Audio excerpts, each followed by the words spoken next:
आज हम लोग शुरू करने जा रहे हैं अपने क्लास 9th के चैप्टर नंबर 5 को। चैप्टर का नाम है इंट्रोडक्शन टू इक्लोइड्स ज्योमेट्री। बहुत इंपॉर्टेंट चैप्टर है। और इंट्रोडक्शन टू इक्लोइड ज्योमेट्री जो हमारा चैप्टर है, इसमें ना क्वेश्चन आपको नहीं बनाना है, इसमें प्रैक्टिकल कुछ भी नहीं है, बस इसमें थ्योरी है। मतलब कि स्टेटमेंट है तो उसको समझना है, ये स्टेटमेंट है तो ऐसा क्यों है, ऐसा आया तो क्यों आया, इस तरीके का इसमें स्टेटमेंट है। मतलब कि जैसे हम लोगों ने चैप्टर नंबर 1, 2, 3, 4 इन सब में क्या किया, कुछ क्वेश्चन को हम लोगों ने सॉल्व किया कॉपी पर कलम पे बेसिकली। इसमें वैसा कुछ नहीं है, इसमें आपको क्वेश्चन सॉल्व नहीं करना, बस इसमें आपको स्टेटमेंट समझने की जरूरत है बस, ठीक है ना। तो बहुत इंपॉर्टेंट चैप्टर है। इस चैप्टर को शुरुआत करने से पहले इसके चैप्टर के नाम पे यदि आप हेडिंग पे ध्यान देंगे ना तो बहुत इंपॉर्टेंट है। इंट्रोडक्शन का मतलब समझ में आता है, किसी भी चीज का शुरुआत करना। इंट्रोडक्शन टू इक्लुइड ज्योमेट्री, ये जो इक्लुइड है ना एक इंसान का नाम है, इसके बारे में हम लोग पूरा पढ़ेंगे, लेकिन इसको आप जरा ध्यान से समझिए। जियोमेट्री का मतलब क्या है, आपने पिछला वाला चैप्टर पढ़ा, सॉरी चैप्टर नंबर 3 आपने पढ़ा कोऑर्डिनेट ज्योमेट्री, है ना। उसमें भी एक वर्ड मिला आपको ज्योमेट्री, ज्योमेट्री उसमें भी मिला आपको, और ज्योमेट्री आपका इसमें भी मिल रहा है। तो ज्योमेट्री का ये सारा क्या मामला है, इसी के बारे में हम लोग थोड़ा आज यहाँ पे समझेंगे। मतलब कि इस चैप्टर के अंदर जो कुछ भी बात कहा गया है उन सभी को हम लोग कुछ देर के बाद से शुरू करेंगे, लेकिन पहले हम लोग इस चैप्टर का इंट्रोडक्शन तो ले लें कि आखिर इसमें पढ़ेंगे क्या हम लोग, और दूसरी बात आखिर जियोमेट्री का मतलब क्या है, और इक्लुइड का मतलब क्या है, एक आदमी का नाम है, उसके बारे में अभी हम लोग यहाँ पे जान लेंगे। तो सबसे पहले हम लोग जानने की ये कोशिश करते हैं कि आखिर जियोमेट्री का मतलब क्या है, ठीक है ना। चलिए देखिए ध्यान से। तो आज का क्लास हमारा यहाँ से शुरू होता है। जियोमेट्री का मतलब पहले समझते हैं हम लोग क्या होता है। जियोमेट्री का मतलब समझिए, ये जियोमेट्री वर्ड ना दो वर्ड से मिलकर बना हुआ है। पहला है हमारा, पहला है जियो, GEO, दूसरा है हमारा मेट्री। अब इसका मतलब क्या है देखिए, जियो का मतलब है, मतलब कि पहला हमारा क्या वर्ड है, जियो, और दूसरा हमारा है मेट्री, METRY, मेट्री। और इस मेट्री को आपके NCERT बुक में इस तरीके से भी लिखा गया है, METREIN। मेट्रीन इसको नहीं पढ़ेंगे, इसको भी हम लोग मेट्री ही पढ़ते हैं, ठीक है ना। जैसे हम लोग व्हाट्सएप में कभी कभी क्या लिखते हैं, माई को, हालांकि एक्चुअली में इसका स्पेलिंग है MAIN, मैन। मतलब कि यदि मैं बोल रहा हूँ कि मैं कल नहीं आऊँगा, तो मैं जो होगा वो एक्चुअल में उसका मतलब उसका स्पेलिंग जो है वो ये है, लेकिन हम लोग क्या लिख देते हैं AMAI, इस तरीके से लिख देते हैं, वो गलत है। उसी प्रकार से यहाँ पे मेट्री को लिखने का तरीका हमारा सही ये है, लेकिन हम लोग ऐसे भी लिख के काम चला देते हैं, ठीक है ना। तो वही बात यहाँ पे है। तो जियोमेट्री को, अच्छा ये कैसे हो गया, तो जियोमेट्री को यदि आप ध्यान से देखेंगे तो ये हमारा बेसिकली दो वर्ड से मिलकर बना हुआ है। पहला हमारा जियो है और दूसरा हमारा मेट्री है। इसको लिखने का तरीका सही में हमारा ये वाला है, ठीक है ना। चलिए आगे बढ़ते हैं। अब जियो का मतलब क्या होता है, देखिए जियो का मतलब होता है अर्थ, अर्थ, और मेट्री का मतलब होता है टू मेजर, टू मेजर, या फिर आप इसको मेजरमेंट भी कह सकते हैं, कोई दिक्कत वाली बात नहीं है। मतलब ये हो गया कि जियोमेट्री हमारा दो वर्ड से मिलकर बना हुआ है, पहला हमारा जियो और दूसरा हमारा मेट्री। जियो का मतलब होता है अर्थ और दूसरा हमारा मेट्री का मतलब होता है टू मेजर। अब इन दोनों को आप मिला दीजिए, क्या होगा, अर्थ टू मेजर। इसका मतलब क्या हुआ, देखिए पहले के जमाने में ना, मतलब कि आज से लगभग 400 साल 500 साल पहले हम लोग जियोमेट्री का इस्तेमाल बेसिकली किस चीज के लिए करते थे, अर्थ को मेजर करने के लिए। अब क्या अर्थ के लंबाई चौड़ाई मोटाई इन सबको पता करने के लिए नहीं, धरती पे जो कुछ भी चीजें हैं, नदी नाला सड़क खेत खलिहान तालाब झील पहाड़, ये सब हमारे डेजर्ट जंगल, ये सब जो हमारे धरती के ऊपर प्रेजेंट है, इनको पता करने के लिए, इनके लंबाई चौड़ाई को पता करने के लिए हम लोग ज्योमेट्री के कॉन्सेप्ट का इस्तेमाल करते थे, ठीक है ना। लेकिन आज के समय में जियोमेट्री हम लोगों को लगभग हर एक फील्ड में देखने को मिलता है। जैसे आप पढ़ेंगे आगे चल के हायर क्लास में, आप ट्रिग्नोमेट्री पढ़ेंगे, वहाँ भी जियोमेट्री का इस्तेमाल है। उसके बाद आगे चल के आप सर्किल पढ़ेंगे, वहाँ भी ट्रिग्नोमेट्री का इस्तेमाल है। उसके बाद आप आगे चल के आप स्टैटिस्टिक्स पढ़ेंगे, वहाँ भी आपको बड़े लेवल पे हम बोल रहे हैं, छोटे लेवल पे नहीं, छोटे लेवल पे आपको जियोमेट्री देखने को भी नहीं मिलेगा। इससे रिलेटेड बस आपको एक चैप्टर क्या मिल गया है, कोऑर्डिनेट ज्योमेट्री, तो वो भी हमारा एक चैप्टर था। बेसिकली यहाँ पे कहना हम ये चाह रहे हैं कि जियोमेट्री हमारा ना एक अलग ही ब्रांच है मैथ का। मतलब कि मैथ यदि हमारा एक पेड़ है तो उस पेड़ से हमारा अलग अलग टहनी निकला हुआ है, उसी टहनी में से हमारा एक टहनी कौन है, जियोमेट्री है। तो बेसिकली आज से 400-500 साल पहले जो हमारे लोग हुआ करते थे, वो लोग ना जियोमेट्री का इस्तेमाल, बेसिकली ये ज्योमेट्री मतलब क्या, मैथ, ठीक है, इसका इस्तेमाल धरती पे प्रेजेंट नदी, नाला, झील, तालाब, पोखर, पहाड़, नदी, ये सबको पता करने के लिए हमारे लोग किया करते थे इसका इस्तेमाल। लेकिन आज के समय में देखेंगे आप तो ज्योमेट्री का लगभग इस्तेमाल हर एक तरफ है, हर जगह पे आजकल हमारे ज्योमेट्री का इस्तेमाल हो रहा है, ठीक है ना। तो वही बात यहाँ पे कहा गया था कि जियो का मतलब अर्थ और मेट्री का मतलब टू मेजर। तो अर्थ को मेजर करने के लिए पहले जो हमारा कॉन्सेप्ट था ज्योमेट्री का, हम लोग पहले उसका इस्तेमाल करते थे। लेकिन क्या आज भी हमारा ज्योमेट्री का इस्तेमाल केवल अर्थ के चीज़ों को मेजर करने के लिए होता है? नहीं, इसका इस्तेमाल थोड़ा सा आज हमारे लिए बढ़ गया है। हम लोग आज इसका लगभग हर एक फील्ड में इस्तेमाल करते हैं ज्योमेट्री का, ठीक है ना। अब सवाल है कि आखिर सर ये ज्योमेट्री का कॉन्सेप्ट दिया किस इंसान ने? चलिए समझते हैं जरा ध्यान से। इस जियोमेट्री का कॉन्सेप्ट सबसे पहली बार हम लोगों को दिया किसने? एक इंसान हमारे सामने आया, उसका नाम था थेल्स। सबसे पहला याद रखिएगा, ज्योमेट्री का कॉन्सेप्ट सबसे पहली बार हम लोगों को किसने दिया? थेल्स ने दिया, ठीक है ना। थेल्स के बाद हमारे पास दूसरे आदमी आए, एक पाइथागोरस। पाइथागोरस, और इस पाइथागोरस का हम लोग पाइथागोरस थ्योरम पढ़ते हैं, है ना, तो इन्हीं का दिया हुआ है पाइथागोरस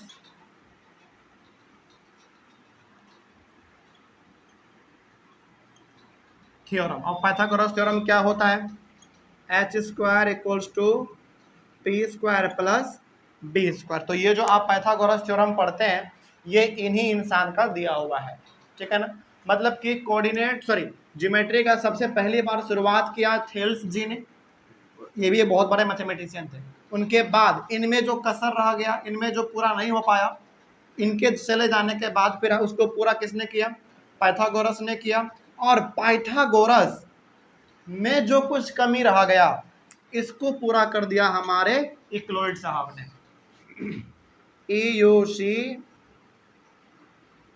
EUCLID, इक्लोइड। अब यहाँ पे समझिए कि आखिर ये इन तीनों का नाम यहाँ पे पढ़ना इंपॉर्टेंट क्यों है। देखिए, सबसे पहला तो ज्योमेट्री का कॉन्सेप्ट हमको थेल्स जी ने दिया। थेल्स के ज्योमेट्री के कॉन्सेप्ट में जो कुछ भी गड़बड़ी हुआ, जो कुछ भी गलती हो गया, या फिर जो कुछ भी इनसे छूट गया, उसको पूरा करने का काम हमारे पाइथागोरस जी ने कर दिया। और पाइथागोरस जी को हम लोग कैसे पहचानते हैं? पाइथागोरस थ्योरम के नाम से पहचान जाते हैं, उनका दिया हुआ ये कॉन्सेप्ट है, तो इसी के नाम से हम लोग इसको जान जाते हैं। मतलब इसको हम लोग पाइथागोरस थ्योरम क्यों कहते हैं? क्योंकि पाइथागोरस ने दिया था, ठीक है। उसके बाद हमारा ये आते हैं इक्लोइड साहब।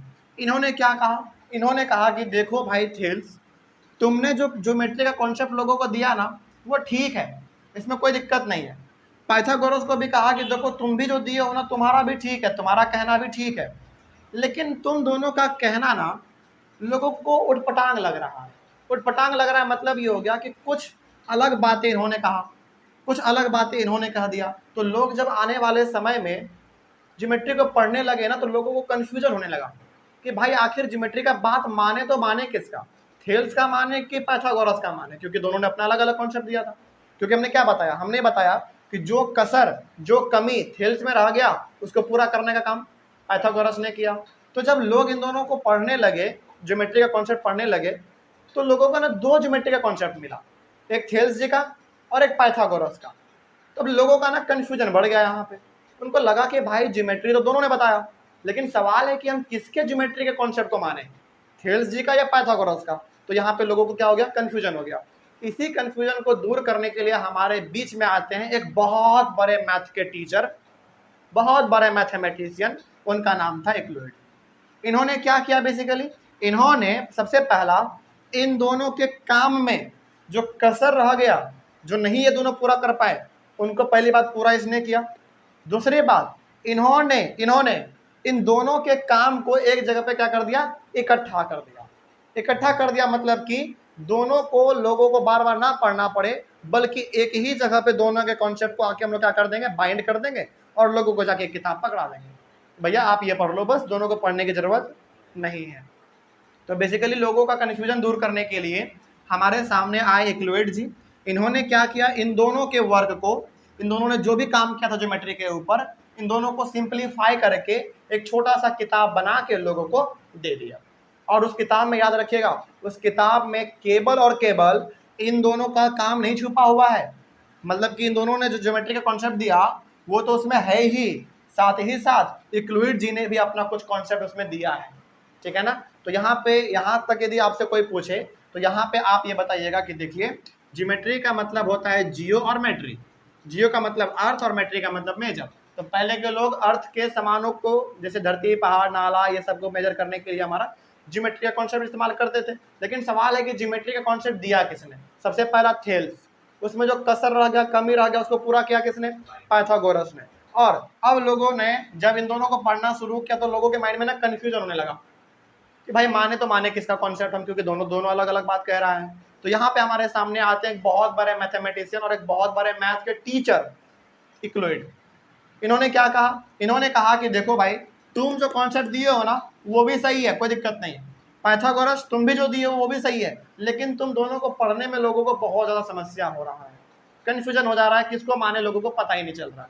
इसलिए हम क्या करेंगे, तुम दोनों के कामों को सिंप्लीफाई करके लोगों के सामने प्रस्तुत कर देंगे एक किताब के रूप में, और उस किताब में कुछ मेरा भी कंट्रीब्यूशन रहेगा। मतलब कि तुम दोनों के अंदर जो कसर रह गया होगा उस कसर को हम पूरा करने का काम कर देंगे। तो इन्होंने क्या किया, बेसिकली एक किताब बनाया, उस किताब में इन दोनों के कामों को डाला और अपना भी कुछ एक्सपीरियंस उन्होंने अपना उसमें डाल दिया इक्लुइड ने, ठीक है ना। चलिए अब आगे बढ़ते हैं। तो यदि आपसे कोई पूछे कि बताओ इक्लुइड कौन था? एक टीचर था, ये अ टीचर ऑफ मैथमेटिक्स। ये एक मैथमेटिक्स के टीचर थे, याद रखिएगा। और इक्लुइड हमारे बिलोंग करते थे इजिप्ट से, इस बात को भी आप याद रखिएगा, ठीक है ना। आगे बढ़ते हैं। अब यहाँ पे इंटरेस्टिंग बात आपको समझना है। क्या समझना है? देखिए ध्यान से समझिएगा। इक्लुइड ने क्या किया, बेसिकली एक किताब बनाया, उस किताब में अपना कुछ कंट्रीब्यूशन दिया, इनके बातों को भी लिखा और इनके बातों को भी लिखा के, यानी कि तीनों के बातों को मिला के एक समरी बना दिया और लोगों को प्रस्तुत कर दिया। कहा कि देखो भाई, जब भी तुमको ज्योमेट्री पढ़ने का मन करे इस किताब को तुम पढ़ लो। जब तुम इस किताब को पढ़ोगे तो तुम तीनों के बारे में जान रहे होगे कि किन्होंने क्या क्या कॉन्सेप्ट दिया। अब इन तीनों के कामों को एक जगह पे किताब के रूप में इन्होंने बांध के रख दिया, उसका नाम रखा गया एलिमेंट। क्या नाम रखा गया उसका? एलिमेंट। एलिमेंट का मतलब यहाँ पे वो एलिमेंट नहीं समझिएगा मेटल और नॉन मेटल वाला, नहीं, ये एलिमेंट केमिस्ट्री का अलग है। एलिमेंट का मतलब यहाँ पे बहुत सारे बच्चे क्या समझते हैं, मेटल और नॉन मेटल, नहीं, वो यहाँ पे नहीं है। बेसिकली यहाँ पे ना एक तरीके से आप कह सकते हैं कि ये हमारा क्या था, किताब था। क्या था ये? किताब था। और इस किताब में इन तीनों के कामों को इकट्ठा किया गया है। और इस किताब में बेसिकली किसके बारे में लिखा गया है? ज्योमेट्री के बारे में लिखा गया है, ठीक है ना। अब इस किताब में 13 पार्ट थे, 13 पार्ट, याद रखिएगा। इस किताब में टोटल 13 पार्ट्स थे और हर एक पार्ट को इक्लुइड ने हर एक पार्ट को क्या कहा है? बुक कहा है, याद रखिएगा। each part was called book। इसका मतलब ये हो गया कि इसका, इसका और इसका, इन तीनों का हमारा काम, यानी कि इन तीनों का जो क्या पॉइंट था, क्या पॉइंट ऑफ व्यू था ज्योमेट्री के ऊपर, ये हमको पढ़ने को मिल जाता है एक बुक जिसका नाम इन्होंने बेसिकली एलिमेंट रखा। और इस बुक एलिमेंट पे कितने पार्ट हैं? 13 पार्ट है। मतलब कि इस बुक के अंदर ना 13 चैप्टर है, आप ऐसे समझ लीजिए। और इन 13 चैप्टर को इन्होंने क्या नाम दे दिया है? बुक दे दिया है। इसका मतलब हो गया कि ये तो अपने आप में क्या समझो, एक बहुत बड़ा बुक समझ लो। और उस बुक के अंदर चैप्टर के रूप में हमारा 13 चैप्टर है और हर एक चैप्टर को उन्होंने क्या नाम दे दिया है? बुक का नाम दे दिया है। कोई डाउट इसमें? आपको लग रहा होगा कि सर ये तो समझ में आ गया कि ये बुक के जैसा बिहेव कर रहा है, उसके अंदर 13 पार्ट हमारा चैप्टर है। बिल्कुल आप चैप्टर समझिए, 13 आप पार्ट बोले या फिर 13 चैप्टर बोले, बात सेम ही है। और इस 13 पार्ट को इन्होंने क्या कहा है? बुक कहा है। इसका मतलब कि इस एलिमेंट में कितने पार्ट है? 13 पार्ट है। या फिर आपसे पूछे कि इस एलिमेंट में कितने बुक हैं? 13 बुक हैं, कोई दिक्कत नहीं इसमें। चलिए आगे बढ़ते हैं। अब हम लोगों को ना इसमें हमको इसके मात्र पहले वाले बुक के बारे में पढ़ना है, फर्स्ट पार्ट के बारे में।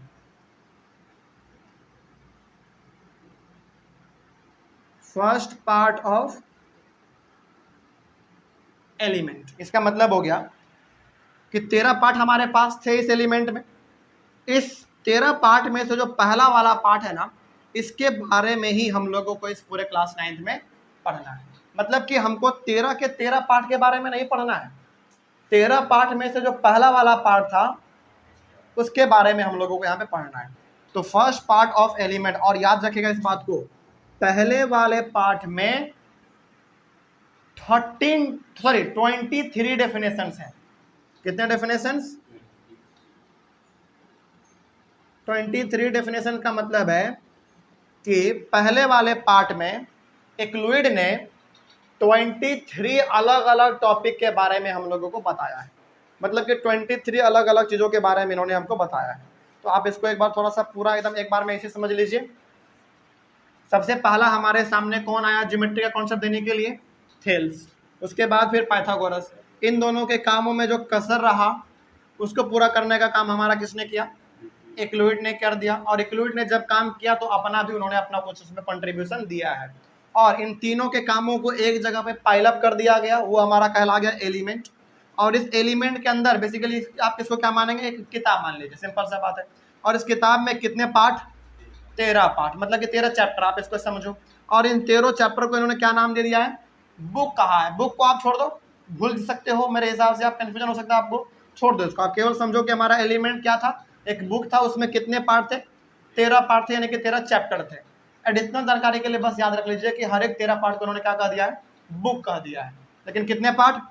13 पार्ट, ठीक है। उसके बाद 13 पार्ट में से हमारा जो पहला वाला पार्ट है, मतलब कि आप समझो पहला वाला जो चैप्टर है, उसी चैप्टर के बारे में हम लोगों को इस पूरे क्लास में पढ़ना है, ठीक है ना। और इस चैप्टर के अंदर, पहले पार्ट के अंदर 23 डेफिनेशंस हैं, मतलब कि 23 अलग अलग चीज़ों के बारे में एक्लुइड जी ने हम लोगों को बताया है। तो सोचिए आखिर कोई ज्योमेट्री हमारा कितना बड़ा कॉन्सेप्ट है।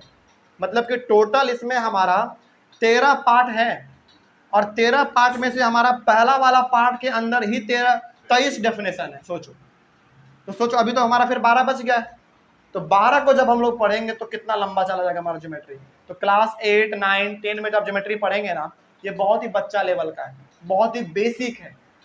लेकिन जो बच्चा मैथ में बैचलर करता है, मास्टर डिग्री करता है, पीएचडी करता है, उनको ये सारा का सारा चीज़ पढ़ना पड़ता है। सोचिए, तो कोई भी सब्जेक्ट आसान नहीं होता है। बात समझ आ रही है? तो सोचिए जब हमारा ज्योमेट्री के अंदर ही यदि 13 पार्ट हो गया, तो ज्योमेट्री के अलावा भी बहुत सारा मैथ का ब्रांच है, उसको भी पढ़ना पड़ता है। इसका मतलब कि ज्योमेट्री अपने आप में एक बहुत ही कॉम्प्लेक्स टॉपिक है। कोई दिक्कत है इसमें? अच्छा, तो हमारा पहले पार्ट में कितना है डेफिनेशन?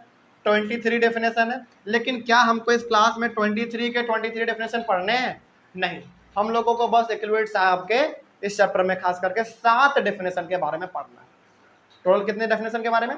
7 डेफिनेशन के बारे में हम लोग पढ़ेंगे। तो यहाँ पे हमारा अगला वाला टॉपिक हो जाएगा एक्लुइड्स डेफिनेशन। यहाँ पे आप लोग लिख लेंगे एक्लुइड्स डेफिनेशन। तो यहाँ पे जो हम डेफिनेशन डिस्कस करने जा रहे हैं एक्लुइड के, तो कितने डेफिनेशन पर डिस्कस करेंगे? 7 डेफिनेशन, क्योंकि हमारा पहले वाले पार्ट में है टोटल 23 डेफिनेशन। लेकिन आपके क्लास 9th में कहा जा रहा है कि नहीं, आपको 23 नहीं पढ़ना है, बस आपको 7 डेफिनेशन ही पढ़ना है। अब ये 7 डेफिनेशन हमारा क्या था एक्लुइड जी का, चलिए इसके बारे में हम लोग यहाँ पे डिस्कस करते हैं। सबसे पहला डेफिनेशन इसका देखिए। सबसे पहला डेफिनेशन आपको बताइए आपके बुक में क्या लिखा गया है? थोड़ा जोर से। A point is that which has no part, which has no part। Definition बहुत सावधानी से लिखिएगा। क्या लिखा गया देखिए, A point is that which has no part। इसका मतलब क्या है समझते हुए भी हम लोग चलेंगे, ठीक है ना। बहुत इंपॉर्टेंट है, यहीं से हमारा क्लास शुरू हो रहा है आज का। A point is that which has no part। इसका मतलब हो गया, मान लीजिए कि यदि मेरे पास ये पॉइंट है, तो एक्लुइड जी ने कहा ना ये पॉइंट है ना, इस पॉइंट का कोई पार्ट नहीं है। जैसे यदि मैं आपको एग्जांपल के तौर पे बताऊं, तो यदि मेरे पास ये व्हाइट मार्कर है, तो इसका इधर वाला पार्ट हो गया, इसका इधर वाला पार्ट, इसका ये फ्रंट वाला पार्ट और इसका ये बैक वाला पार्ट, इसके पास 4 पार्ट है। और डिस्कस करेंगे तो ये इसका ऊपर वाला पार्ट और इसका नीचे वाला पार्ट हो गया। लेकिन इक्लुइड जी ने कहा कि नहीं, पॉइंट का कोई पार्ट नहीं होता है, मतलब कि इस पॉइंट के पास कोई पॉइंट पार्ट नहीं है, ईस्ट वेस्ट नॉर्थ साउथ कोई भी पॉइंट इसके पास नहीं है, मतलब कि कोई पार्ट इसके पास है ही नहीं। क्या आप खुद भी बता सकते हैं, ये हमारा जो पॉइंट है, पॉइंट का मतलब क्या, पूरा गोल, तो गोल है इसका मतलब क्या, उसके पास कोई अपना पार्ट है। आप बता सकते हैं कि इस पॉइंट के लिए यही ऊपर होगा, यही नीचे होगा, ये इधर होगा, ये उधर होगा, नहीं बता सकते, क्योंकि भाई ये तो सर्किल है, पूरा गोल है, इसका पार्ट तो किधर भी कुछ भी हो सकता है। इसीलिए इक्लुइड जी ने कहा कि नहीं सर, ये जो हमारा पॉइंट है इसका कोई भी पार्ट नहीं होता है, मतलब कि इसका east west north south left right up down कुछ भी इसका पार्ट नहीं होता। ये सिंपल सा हमारा है, बस ये भटक रहा है जैसे मन तैसे। तो ये हमारा पहला वाला समझ में आया। तो ये जो हमारा पॉइंट होता है उसके पास कोई भी अपना पार्ट नहीं होता है। चलिए आगे बढ़ते हैं। फिर इसका सेकंड डेफिनेशन क्या है,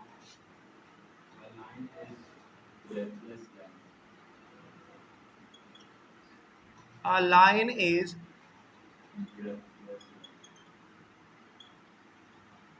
breathless length। इसका मतलब क्या, देखिए, A line is breathless length। Line का मतलब, चलिए जैसे सपोज कीजिए कि ये मेरे पास एक लाइन है,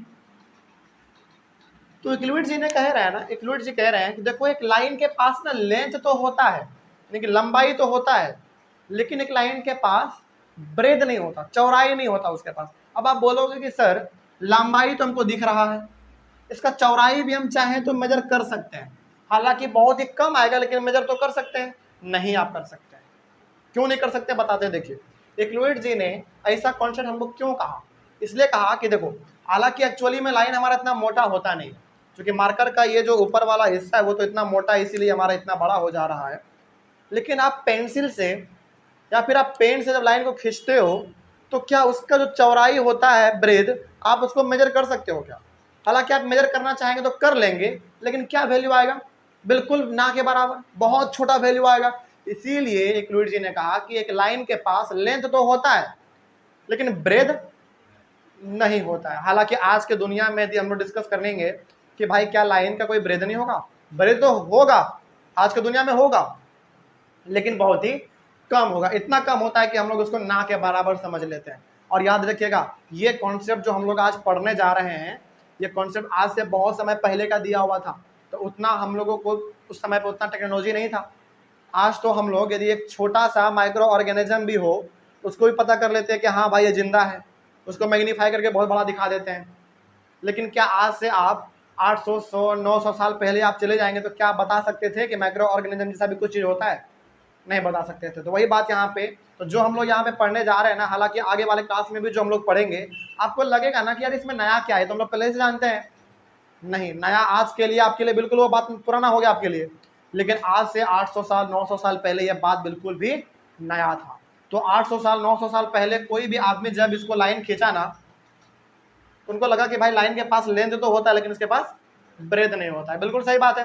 क्या 8 से 900 साल पहले हम लोग इसके ब्रेड को पता कर सकते थे क्या? ऐसा कोई मशीन था हमारे पास? नहीं था। इसीलिए इक्लुइड जी ने कहा कि लाइन के पास लेंथ तो होता है, लेकिन ब्रेड नहीं होता है। और एक बात हम यहाँ पे आपको पहले ही एक डिस्क्रिप्शन के तौर पे बता देना चाहते हैं, डिस्क्लेमर के तौर पे, कि जो कुछ भी हम लोग इस चैप्टर में पढ़ेंगे ना, आपको लगेगा कि सर ये तो हम लोग जानते ही हैं, इसमें नया क्या है, इसमें इक्लुइड जी का नया कॉन्ट्रीब्यूशन क्या है। बिल्कुल सही बात आपका कहना है, मतलब कि जो आज हम लोग जान रहे हैं ये बात बहुत पुराना हो गया है, लेकिन यही बात आज से 800 साल 900 साल पहले हमारे लिए क्या था, बिल्कुल नया बात था। तो वहाँ उस समय पे जो हमारा टेक्नोलॉजी रहा होगा, उस हिसाब से लोगों ने सोचा होगा, उस हिसाब से हम लोगों को थ्योरी दे दिया, और वो हम लोग आज पढ़ रहे हैं। तो लाइन के पास क्या होता है, लेंथ होता है, लेकिन ब्रेड नहीं होता है। किसके हिसाब से? इक्लुइड जी के डेफिनेशन के हिसाब से। और क्या ये आज डेफिनेशन ये बिल्कुल सही बैठता है क्या? नहीं, आज के समय में डेफिनेशन बिल्कुल सही नहीं बैठता है, क्योंकि आज हम लोग किसी भी लाइन के ब्रेड को निकाल सकते हैं। हमारे पास आज इंस्ट्रूमेंट है, मशीन है, औजार है हमारे पास निकालने का। लेकिन हाँ, यहाँ पे हम लोगों को अपना बुद्धि नहीं लगाना है कि सर ये इक्लुइड जी ने गलत कर दिया। नहीं, हाँ आज हो सकता है इक्लुइड जी का कहा हुआ कुछ बात गलत हो जाए, लेकिन आज से 800 साल 900 साल पहले ये बिल्कुल बात सही था। ठीक है ना। चलिए आगे बढ़ते हैं फिर। उसके बाद तीसरा डेफिनेशन इसका क्या था?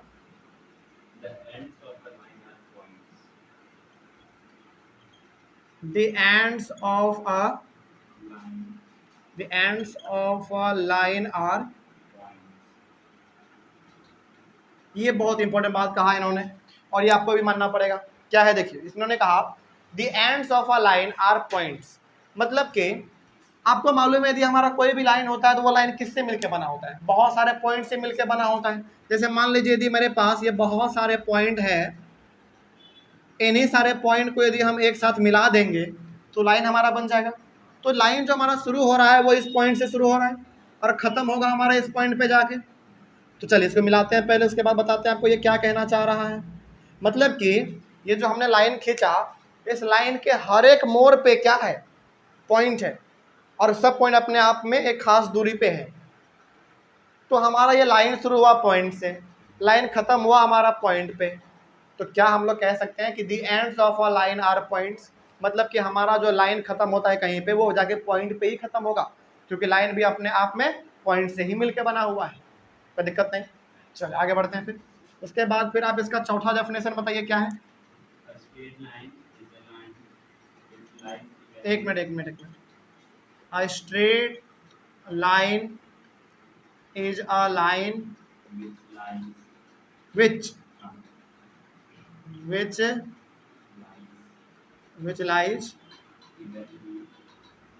lies evenly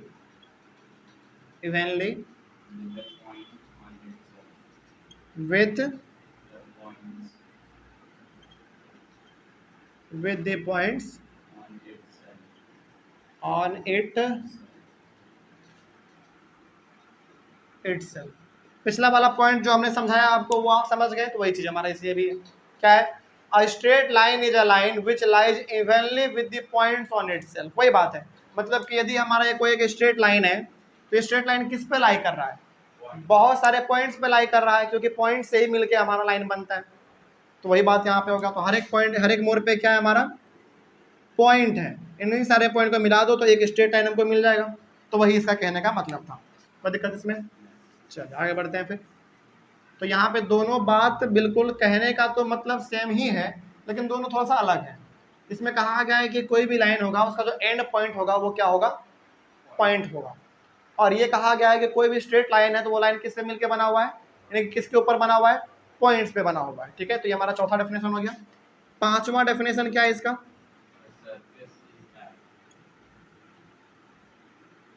A surface is that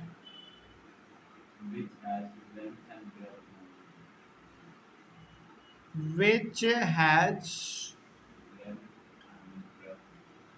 length and breadth only। यही बहुत सही बात कहा है। एक सरफेस के पास ना केवल लेंथ और ब्रेथ ही होता है। इसको समझाइए थोड़ा सा, बिल्कुल समझाएंगे, समझिए इसको, बहुत ध्यान से समझिएगा। इसको समझाने के लिए मेरे पास, चलिए हम यही वाला बुक ले लेते हैं अपना, एनसीईआरटी का ये हमारा बुक है। ठीक है, ध्यान से समझिए। जैसे सरफेस का मतलब होता है केवल ऊपर वाला हिस्सा। सरफेस का मतलब केवल ऊपर वाला हिस्सा। तो आप बताइए, हालांकि इसको आप ऐसे देखेंगे तो इसके पास ब्रेथ भी है, सॉरी इसके पास हाइट भी है। ठीक है, लेकिन ऐसे नहीं देखना है, बस आपको सरफेस देखना है। इसका सरफेस मतलब केवल ऊपर वाला हिस्सा। आप इसके सरफेस को देखेंगे तो आपको केवल दो ही चीज़ दिखेगा, एक इसका लेंथ और एक इसका ये ब्रेथ दिखेगा। आप इसको ऐसे कर दो, इसका ये लेंथ हो गया, अब ये ब्रेथ हो गया, है ना। तो कोई भी सरफेस होता है ना, उसके पास मात्र लेंथ और ब्रेथ ही होता है। लेकिन हाँ, उसको थोड़ा सा आप ऐसे करके दिखा देंगे तो लेंथ तो दिखेगा, ब्रेथ भी दिखेगा और इसका हाइट भी दिख जाएगा। लेकिन यहाँ पे हमको केवल सरफेस से मतलब है, केवल ऊपर वाले हिस्से से। जैसे मैं यदि आपको बोलूँ कि मेरे आप इस व्हाइट बोर्ड को देखिए, व्हाइट बोर्ड को देखिए, इसका मतलब केवल आप सरफेस को देखिए। तो इस सरफेस को देखते हो आप क्या बताएंगे कि सर आपका ये लेंथ है और ये आपका ब्रेथ है। क्या आप इसके हाइट को बता सकते हैं? क्या नहीं बता सकते हैं। लेकिन हाइट को हम लोग कब बताते हैं? जब उसको थोड़ा सा गहराई से जानते हैं तब, कि हाँ भाई इसके पीछे हाइट भी है। लेकिन आपको पीछे नहीं देखना है, बस इसके आपको सरफेस को देखना है। तो वैसे सही बात है ये हमारा। ठीक है, तो किसी भी सरफेस के पास केवल लेंथ और ब्रेथ ही होता है। ये भी बात बिल्कुल सही है फ्लूइड जी का।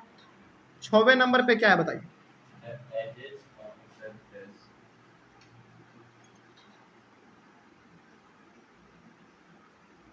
The edges of a surface are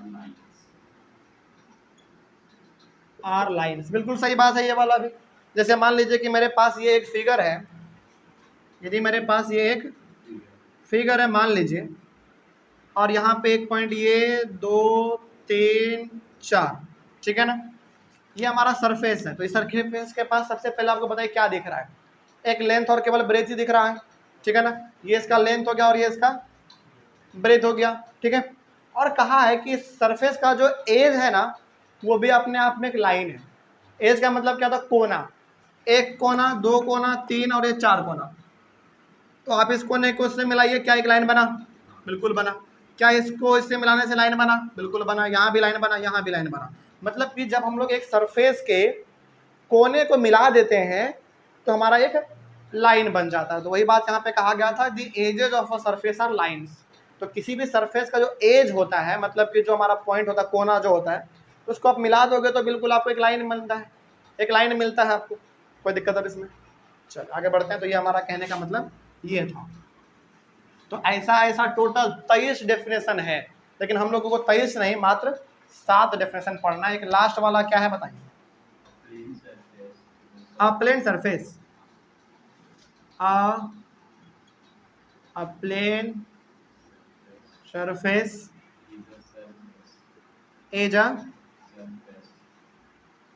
is a surface which lies evenly with the straight lines on itself। ये इसका बहुत ही इंपॉर्टेंट और बहुत ही समझने वाली बात है। लास्ट वाला क्या कहा गया इसमें देखिए, a plane surface is a surface which lies evenly with the straight line on itself. सबसे पहली बात तो आप हमको यहाँ पे एक बात बताइए कि सपोज कीजिए, मान लीजिए कि मेरे पास ना ये एक सरफेस है, ठीक है। तो ये हमारा सरफेस है, तो ऑब्वियस ये बात है हमारा ये बहुत सारा पॉइंट होगा, बहुत सारे पॉइंट होंगे। और जब मतलब कि हमारा बहुत सारा पॉइंट है अलग अलग, अब आप इन्हीं सारे पॉइंट को मिलाएंगे, और पॉइंट आपको इतना गैप नहीं समझना है पॉइंट के बीच में, मतलब आप ये समझो कि बहुत सारे पॉइंट है और सब आपस में ना बहुत टाइटली जुड़े हुए हैं। तो ऑब्वियस ये बात है, यदि बहुत सारे पॉइंट है, आप उस पॉइंट में कहीं से भी एक लाइन खींच दो, कैसा लाइन बनेगा? स्ट्रेट लाइन बनेगा। जैसे मान लीजिए कि यहाँ पे ना बहुत सारा पॉइंट है, सपोज कीजिए कि बहुत सारा पॉइंट है, मतलब और इतना ना मतलब बहुत ये चिपका हुआ है, और वैसे बात है चिपका हुआ है तो आप कोई भी लाइन एक खींच दो, स्ट्रेट लाइन ही बनेगा हमारा, पहला बात। और दूसरी बात, स्ट्रेट लाइन तो बन रहा है, मतलब कि हर बार हमारा क्या बनेगा, एक स्ट्रेट लाइन ही बनेगा, चाहे कैसा भी आप बना लो। तो इसके ऊपर जो आप एक सरफेस बनाएंगे, किसी भी प्रकार का डिजाइन जो आप बनाएंगे, तो वो डिजाइन भी किसके ऊपर बन रहा होगा? स्ट्रेट लाइन पे ही बन रहा होगा। इसका सिंपल सा मतलब है कि बहुत सारे पॉइंट हैं, उन सारे पॉइंट के ऊपर आप जो भी एक सरफेस को बना देंगे वो हमारा एक स्ट्रेट लाइन के ऊपर ही बनता हुआ आपको दिखेगा। कोई दिक्कत इसमें? जैसे मान लीजिए, सपोज कीजिए कि सर यदि हमारा बहुत सारा पॉइंट है और यदि हम यहाँ पे एक सरफेस बना दिए सर्किल वाला, तो अब बताइए कि स्ट्रेट लाइन पे कहाँ बन रहा है? यहाँ पे ऐसे समझो आप, क्या सर्किल भी हमारा बहुत सारे पॉइंट से मिलकर बना हुआ है? बिल्कुल बना हुआ है। जैसे आप सपोज कर लीजिए कि एक हमारा पॉइंट यहाँ पे है और एक पॉइंट हमारा यहाँ पे, इन दोनों को आपने मिला दिया तो क्या स्ट्रेट लाइन बना? और ऐसा हर जगह पे सर्किल में हो रहा है। इट मीन्स हमारा जो भी सरफेस बनता है वो स्ट्रेट लाइन पे ही बनता है। कोई दिक्कत इसमें? ये बात समझ में आई है? कोई दिक्कत नहीं ना इसमें? तो लास्ट वाला पॉइंट का कहने का मतलब ये है कि जो भी हम लोग सरफेस बनाते हैं, यानी कि कोई भी डायग्राम वगैरह हम लोग जो बनाते हैं, वो स्ट्रेट लाइन के ऊपर ही बनता है। अब कोई पूछे कि स्ट्रेट लाइन के ऊपर कैसे बनेगा भाई, तो आप ऐसे बताइएगा कि देखो बहुत सारा पॉइंट होगा और बहुत सारे पॉइंट के बीच में आप कहीं भी एक लाइन खींच दो तो लाइन ऑटोमेटिकली हमारा स्ट्रेट ही बनेगा। और जब बहुत सारे पॉइंट है तो उसके ऊपर आप कोई भी डायग्राम बना दो, कोई भी सरफेस बना दो, तो ऑब्वियस ये बात है वो स्ट्रेट लाइन पे ही बन रहा होगा। आपको ऐसा एज्यूम करना है, अब तो कोई दिक्कत नहीं। तो ये जो 7 अलग अलग प्रकार के डेफिनेशन हैं, ये हमारे इक्लुइड जी ने अपने डेफिनेशन में दिया था। और ऐसा ऐसा टोटल 23 डेफिनेशन है, जिसमें से हमको लोगों को मात्र 7 ही डेफिनेशन पढ़ना है। कोई दिक्कत अब इसमें बात समझ में आई है जो कहा गया इसमें? चलिए, तो ये बहुत अच्छी बात है। तो ये हमारा पूरा का पूरा चैप्टर का इंट्रोडक्शन हो गया इधर, और उधर हम लोगों ने फ्लूइड्स के डेफिनेशन को हमने समझा। अच्छा, एक बात यहाँ पे समझिएगा कि पूछा जाएगा आपसे कि सर, मतलब कि आपके माइंड में सवाल आ रहा होगा ना कि सर एग्जाम में इसको कैसे पूछेगा। एग्जाम में आपसे बोलेगा कि फ्लूइड का 6वां डेफिनेशन क्या था बताइए, तो ऐसे आपको 6वां वाला बताना पड़ेगा एग्जाम्पल के साथ, जैसे हमने बताया आपको। उसके बाद फिर बोलेगा कि फ्लूइड का 3रा वाला डेफिनेशन क्या था, तो आपको ये बताना पड़ेगा। मतलब कि एग्जाम में सवाल इससे जो है ना डायरेक्टली कैसे आएगा, बोलेगा कि बताओ फ्लूइड का 2रा वाला डेफिनेशन क्या था, फ्लूइड का 5वां वाला डेफिनेशन क्या था, इस तरीके से। और ज़्यादा हार्ड है नहीं, 7 ही डेफिनेशन तो है। इसको आप सीरीज वाइज क्या कर लीजिए, याद कर लीजिए, और इसी से सवाल हमारे एग्जाम में आते हैं। कोई डाउट है इसमें? चलिए आगे बढ़ते हैं फिर। इसका स्क्रीनशॉट ले लीजिए सबसे पहले ऑनलाइन में बच्चे आप लोग। ओके, चलिए अब इसके बाद ना, अब इसके बाद यहाँ पे समझिए ध्यान से, ये जो फ्लूइड जी ने हमारे सामने एक बुक रख दिया है एलिमेंट, इस बुक एलिमेंट को जब आप हायर क्लास में कभी जाएंगे तो वहाँ पे आप इसको जब पढ़ेंगे ना, तो 2 वर्ड आपको बार बार मिलेगा कॉमन, और बड़ा परेशान करेगा वो दोनों वर्ड। पहला वो वर्ड है हमारा एक्सियोम, और दूसरा है हमारा पोस्टुलेट। तो इन दोनों के बारे में भी हम लोग समझ लेते हैं, इसको मिटा दें। तो इन दोनों के बारे में थोड़ा सा आप लोग यहाँ पे समझ लीजिए। इसका पहले स्क्रीनशॉट ले लीजिए आप लोग, यहाँ पे कर देते हैं।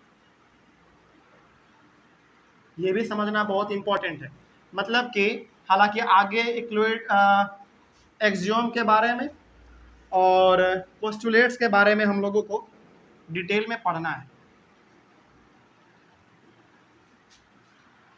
समझिए, 2 वर्ड आपको यहाँ पे बार बार मिलेगा इस चैप्टर में भी, और जब फ्लूइड के एलिमेंट के बारे में आप पढ़ेंगे, यानी कि जो चैप्टर उन्होंने दिया था उसको जब आप पढ़ेंगे, तो 2 वर्ड आपको बार बार मिलेगा। पहला है हमारा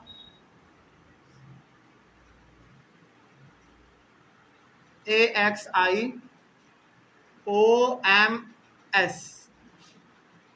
एक्सियोम्स and postulates. Axioms and postulates, ये 2 वर्ड आपको बार बार मिलने वाला है।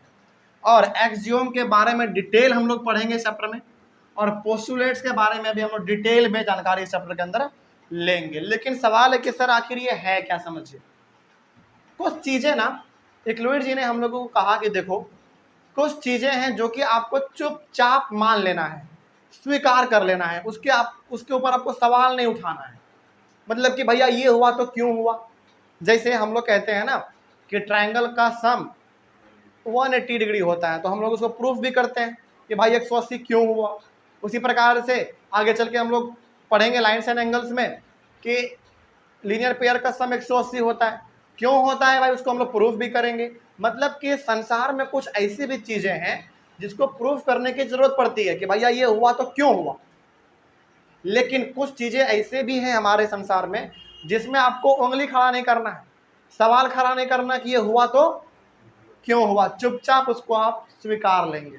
वही हमारा 2 वर्ड है एक्सियोम और पोस्टुलेट्स। तो ये दोनों का दोनों टर्म आपको बार बार फ्लूइड जी के एलिमेंट्स में देखने को मिलता है। और खास करके इस चैप्टर के आगे जब हम लोग बढ़ेंगे, यानी कि कल वाले क्लास में हम लोग जब डिस्कस करेंगे, तो आपको एक्सियोम भी मिलेगा, पोस्टुलेट्स भी मिलेगा। इन दोनों के बारे में डिटेल डिस्कस हम लोग करेंगे, और पूरा करना भी हम लोगों को इसमें, ठीक है ना।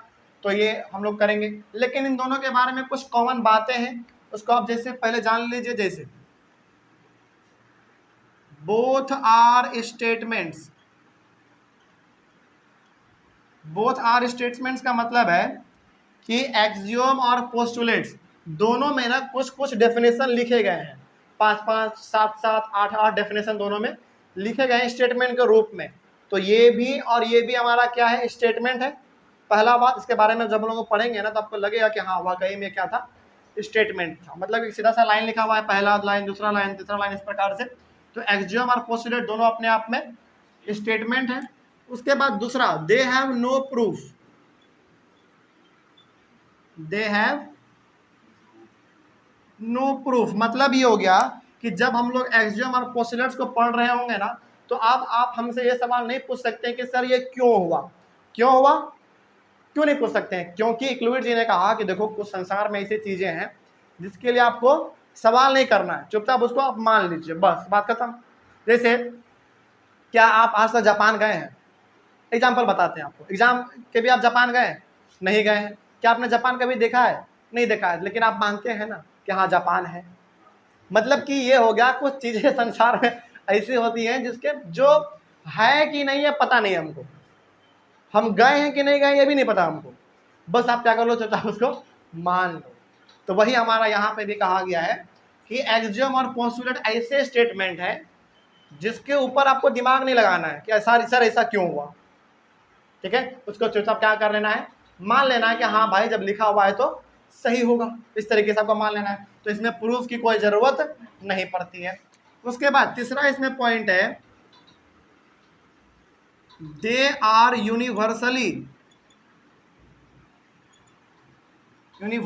एक्सेप्टेड।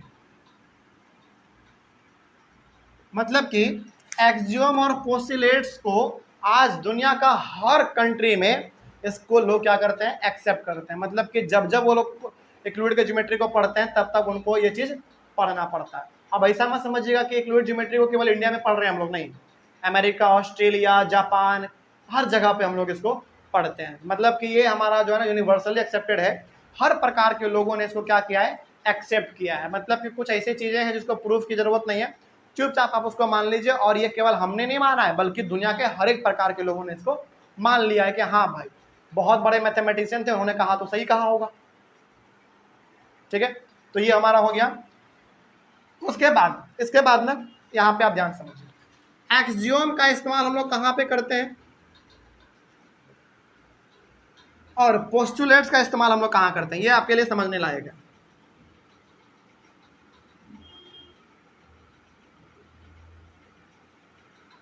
एक्सियम का और पोस्टुलेट का हम लोग इस्तेमाल कहाँ पे करते हैं, देखिए, it is used in general mathematics, general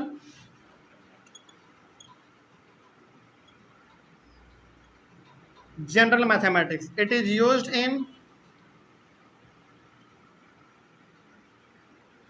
used only in geometry. इसका मतलब क्या हुआ, इसका मतलब ये हो गया कि सबसे पहली बात, एक्सियम और पोस्टुलेट दोनों का दोनों स्टेटमेंट है। पहला बात, जो बात कॉमन दोनों में है ना वो हमने यहाँ पे लिख दिया, दोनों स्टेटमेंट है, पहला बात। दूसरा बात, दोनों में प्रूफ की कोई जरूरत नहीं है। मतलब कि आप इसमें प्रूफ मत पूछिएगा कि सर ऐसा क्यों आया, इसमें मतलब कि इसमें जो भी बात लिखी गई होंगी, लिखी गई है, जो कि हम लोग आगे पढ़ेंगे, उसके बाद आप क्या कर लो, चुपचाप मान लो, एक्सेप्ट कर लो कि हाँ भाई लिखा हुआ तो सही है, बस यही इसका मतलब है। और इन दोनों को हम नहीं बल्कि पूरी दुनिया आज इसको एक्सेप्ट करती है, लेकिन इन दोनों का इस्तेमाल जो है ना थोड़ा सा अलग अलग है।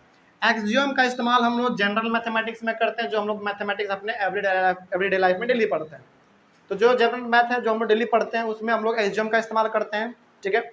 और पोस्टुलेट का इस्तेमाल खास करके केवल और केवल हम लोग तब करते हैं जब हम लोग पर्टिकुलरली मैथ के अंदर ज्योमेट्री पढ़ रहे होते हैं, तब हम लोग केवल पोस्टुलेट्स का इस्तेमाल करते हैं। अब सवाल है कि सर एक्सियम क्या है, इसके अंदर क्या क्या स्टेटमेंट लिखा गया है, पोस्टुलेट्स क्या है, इसके अंदर क्या डेफिनेशन लिखा हुआ है, क्या स्टेटमेंट लिखा हुआ है, किस बातों को हम चुपचाप मान लेंगे, वो तो बताइए, बताएंगे, सारा कुछ बताएंगे। अब अगला वाला क्लास हमारा इसी और इसी के ऊपर पूरा चलेगा, ठीक है ना। लेकिन आज के क्लास में कोई दिक्कत, तो सबसे पहले आज के क्लास में हम लोगों ने इंट्रोडक्शन समझा और इक्लुइड का जो 7 डेफिनेशन था उसको हम लोगों ने उधर समझा। और दूसरी बात, हम लोगों ने एक्सियम और पोस्टुलेट क्या होता है ये हम लोगों ने समझा। इसको ऑनलाइन वाले प्लस ऑफलाइन वाले हर कोई बच्चे इसको अपने कॉपी में लिखेंगे, क्योंकि अगले वाले क्लास में हम ये ना बता के बल्कि एक्सियम के ऊपर बात करेंगे और पोस्टुलेट्स के ऊपर बात करेंगे। तो जब हम लोग अपने अगले वाले क्लास में एक्सियम और पोस्टुलेट्स के ऊपर बात कर रहे होंगे तो इन दोनों के बारे में आपको कुछ ये बेसिक बातें मालूम होनी चाहिए, ठीक है ना। पहला बात, दोनों स्टेटमेंट है, मतलब कि इसमें भी कुछ स्टेटमेंट है और इसमें भी कुछ हमारा स्टेटमेंट है, पहला बात। दूसरा बात, दोनों में प्रूफ की कोई जरूरत नहीं है, चुपचाप लिखा हुआ है, आप उसको क्या कर लो, मान लो, ठीक है ना। उसके बाद फिर ये हमारा दोनों क्या है, यूनिवर्सली एक्सेप्टेड है, मतलब इसको हर कोई मानता है। और ये हमारा केवल जनरल मैथमेटिक्स में इस्तेमाल होता है, इसको हम लोग अपने केवल ज्योमेट्री में इस्तेमाल करते हैं। एक बात यहाँ पे आपको बहुत इंटरेस्टिंग बताते हैं, जब हम लोग एक्सियोम और पोस्टुलेट्स के बारे में पढ़ रहे होंगे ना, तो आपको कुछ ऐसी बातें मालूम चलेंगी ना, आपको लगेगा कि सर इसमें क्या नया बात है, ये तो हम लोग बचपन से जानते हैं। मतलब कि जब हम लोग एक्सियोम और पोस्टुलेट्स को पढ़ रहे होंगे तो आपको ऐसा लगेगा ना कि सर इसमें जो आप बता रहे हैं इसमें नया क्या है, ये तो हम लोग बचपन से जानते हैं, ऐसा आपको लगेगा और आप बोलेंगे भी हमको लग रहा है। लेकिन यहाँ पे समझिए, आज आपके लिए वो चीज़ क्या हो चुका है, पुराना हो चुका है ना। लेकिन ये जब आज से हमारे 800 साल 900 साल पहली बार जिक्र किया गया होगा लिक्विड जी के द्वारा, तो उस समय पे लोगों को क्या लगा होगा, नया लगा होगा, बिल्कुल नया लगा होगा, कोई दिक्कत नहीं ना इसमें। जैसे मान लीजिए आज जो हम लोग स्मार्टफोन इस्तेमाल कर रहे हैं, आज से 200 साल बाद जब कोई इंसान फ़ोन इस्तेमाल करेगा तो उसको क्या लगेगा, यार इसमें क्या नया है, ये तो हमारे बाप दादा भी इस्तेमाल करते थे, इसमें नया क्या है। लेकिन आज हमारे लिए नया है कि नहीं, बिल्कुल नया है। जैसे आज से आप इंडिया में 30-35 साल पीछे जाएंगे तो लोग यहाँ पे अधिकतर वो कीपैड वाला फ़ोन इस्तेमाल करते थे। अचानक हमारे पास क्या आ गया, स्क्रीन टच वाला आ गया, तो हमको क्या लगा, अरे भाई तो कितना नया चीज़ है कि नहीं। लेकिन आज जो इंसान आज भी जो कीपैड इस्तेमाल करेगा उसके लिए तो वो चीज़ पुराना ही लगेगा। अरे भाई पहले भी कीपैड वाला इस्तेमाल करते थे फ़ोन और आज ही बटन वाला फ़ोन इस्तेमाल कर रहे हैं, उसके लिए कुछ नया है, कुछ नया नहीं है। लेकिन जब पहली बार कीपैड वाला फ़ोन आया होगा उस समय पे लोगों को क्या लगा होगा, बिल्कुल नया लगा होगा। तो वही बात है, जब हम लोग इनको और इसको पढ़ रहे होंगे, अगले वाले क्लास में जब हम लोग पढ़ रहे होंगे तो आपको लगेगा ना कि सर इसमें नया क्या है, तो हम लोग पहले से जानते हैं। हमारे लिए वो बात क्या हो चुका है, पुराना हो चुका है। लेकिन जब पहली बार इस्तेमाल किया गया होगा लिक्विड जी के द्वारा, लोगों के सामने इसको बताया गया होगा कि हाँ भाई ऐसा भी कुछ चीज़ होता है, तो लोगों को बिल्कुल क्या लगा होगा, नया बात लगा होगा, ठीक है ना। तो उसके बारे में भी हम लोग यहाँ पे पढ़ेंगे। लेकिन बेसिकली कहा जाए मोटे मोटे तौर पे कि चैप्टर बड़ा हमारा इंटरेस्टिंग है, बहुत इंटरेस्टिंग है, कोई दिक्कत है इसमें। चलो तो हम लोग अपने अगले वाला क्लास में इस चैप्टर को और आगे बढ़ाएंगे। तो आई होप ऑनलाइन वाले बच्चे आप लोगों को भी समझ में आया होगा। कहीं पे कोई डाउट रहे तो आप लोग एक बार बेझिझक कमेंट कर दिया कीजिए। हम लोग मिलेंगे अपने अगले वाले क्लास में, और अगले वाले क्लास में जब हम लोग मिलेंगे तो हम ये मान के चलेंगे कि आपको एक्सियोम और पोस्टुलेट्स के बारे में पूरा बात मालूम है, ठीक है। चलिए तब तक thank you very much and have a nice day.